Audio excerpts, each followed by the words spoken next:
สังสมไปเรื่อยๆเฮาแต่ว่าเฮ็ดคือมื้อนี้เป็นมื้อสุดท้ายโลดเฮ็ดมื้อนี้เป็นมื้อสุดท้ายบ่มีมื้ออื่นบ่มีมื้อวานพยายามอยู่กับปัจจุบันให้ได้แต่ว่าด้านการกระทำก็กระทำไปเรื่อยๆบ่ว่าสิให้ทานบ่ว่าสิทรงฌานเฮ็ดไป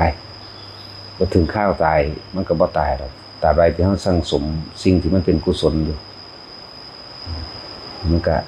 คือสังกิจจะสามเณรตะกี้ขนาดแม่เพิ่นตายแม่ตายทั้งที่ตัวเองก็อยู่ในท้องแม่นั่นแหละเขาเอาไปเผาเขาไปเผาเด้แต่หม่องสิบ่ไหม้แต่หม่องท้องนั่นแหละพวกอันดูแลปราสาทเอาอันปะตักแท่งมันใหม่แต่ว่าท้องแตกปุ๊ล่างศพเด็กล่างเด็กน้อยก็กระเด็นขึ้นไปข้างอยู่ปลายหญ้าคาสั่นแหละบาดบ่ตายก็บ่ตายได้คนสิบรรลุธรรมเฮ็ดจังได๋ก็บ่ตายหลายองค์อยู่เด้ที่เป็นลักษณะนี้นั่นแหละจึงเรียกว่าบุญนั่นแหละเป็นเครื่องปกป้องคุ้มครองเฮาเองเรื่องบุญญาฤทธิ์ของเพิ่นสังกิจจะสามเณรเพิ่นสิมีห้อยแท่งตาอยู่ข้างซ้ายนิดหน่อยนั่นแหละมันก็เป็นอีกเรื่องนึงที่ว่าถึงข้าวมันสิบรรลุธรรมจริงในสานั้นแม่นผู้ใดสิพยายามฆ่าก็บ่ตายแม่นสิถูกปลากินก็บ่ตายแม่นสิถูกพ่อแม่ตายเขาเอาร่างแม่ไปเผาทิ้งแต่ว่าตัวเองก็อยู่ในขั้นน่ะเหมือนกับว่ามีแก้วเหมือนกับว่านอนอยู่ในลูกแก้วที่บ่มีอันตรายทำใดเลยนั่นแหละถึงว่าคำว่าบุญญาฤทธิ์มันก็เป็นแบบนั้นล่ะสั่งสมไปเลยเถอะจะสั่งสมแบบบ่เอานั่นแหละบ่ได้หวังว่าทำทานอันนี้สิได้เป็นเศรษฐีบ่ได้หวังว่าทำบุญอันนี้สิได้ไปสวรรค์ บ่ได้หวังว่าสิได้เกิดมาเพื่อสิเป็นผู้ยิ่งใหญ่ผู้มีอำนาจจะฟ้ามหากษัตริย์บ่ได้หวังทำเฉยๆเฮ็ดทิมๆเฮ็ดบ่เอาเฮ็ดบ่หวังบ่ว่าสิเป็นทานส่วนเรื่องศีลนี่เอาในลมหายใจโลดเอาส่วนเรื่องศีลบอกเคล็ดลับเอาเลยลมหายใจนี่ทรงฌานด้วย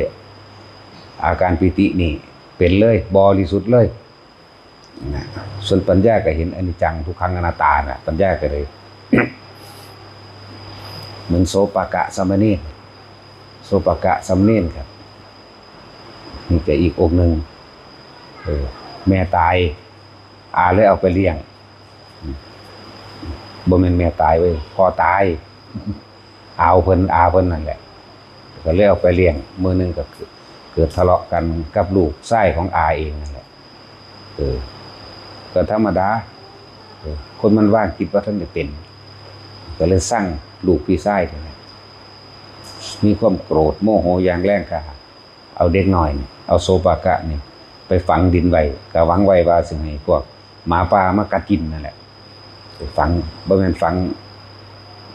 ทั้งดิบเบิดหัวดอกฝังระหว่างกลางอกนี่แหละฝังไว้ตกกลางคืนมาคนเด็กน้อยมันก็ย่างมันก็ห้องมันก็ให้สัตว์ต่างๆหมาป่าก็มาห่มว่าสิกัดกินนั่นแหละแต่ว่าอย่างว่าคนมีบุญเฮ็ดจังได๋บ่ตายหรอกจังซั่นถึงว่ามีคนเอาไปเลี้ยงใหญ่ขึ้นมาแล้วก็ได้ไปบวชแต่ผู้นี้บรรลุอรหันต์รู้สึกว่า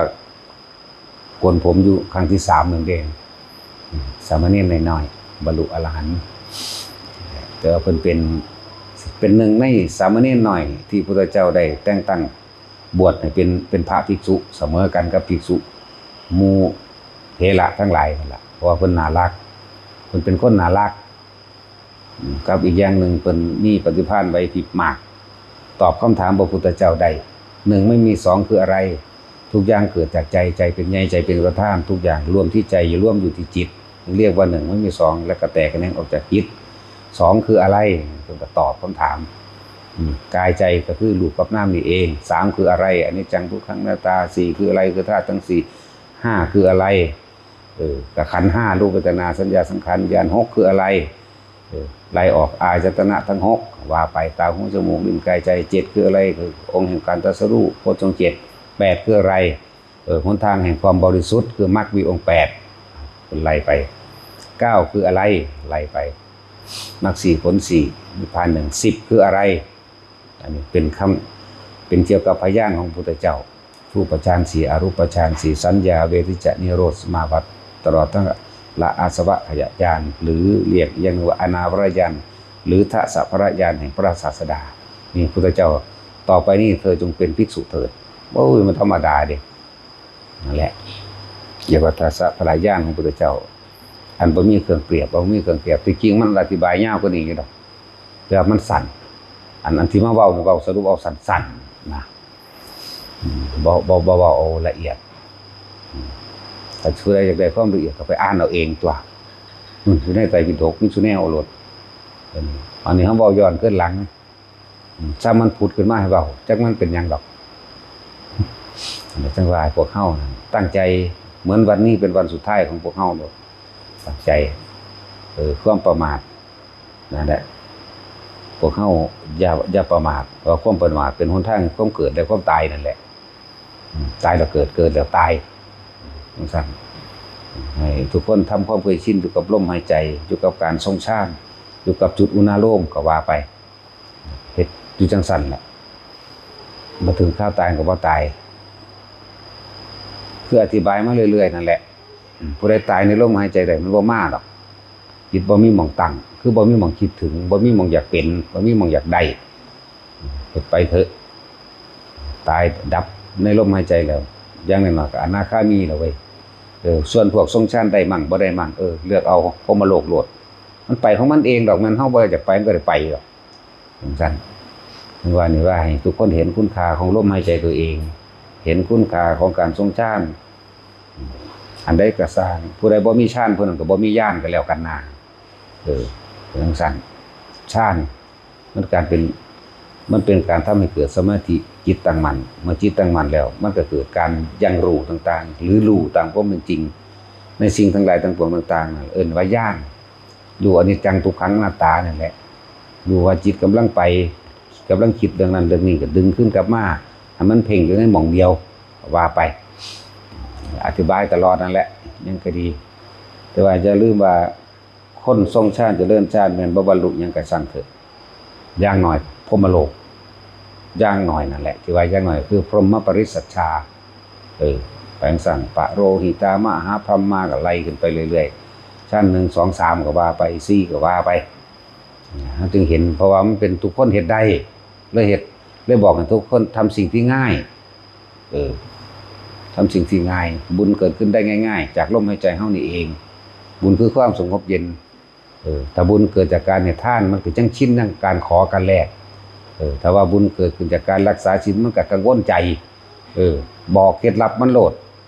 ทั้งศีลทั้งสมาธิทั้งปัญญาบารมี10ทุกอย่างอยู่ในลมหายใจเฮานี่อยู่ในหูดังเฮานี่โลด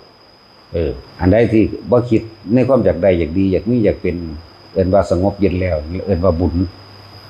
ส่วนการดับคือดับความคิดบ่อยากบ่ปรารถนาหยังอีกเอิ้นว่านิพพานเลยล่ะนั่นแหละเป็นหนทางผู้ใดบ่มีฌานผู้นั้นก็บ่มีญาณเอาล่ะพอ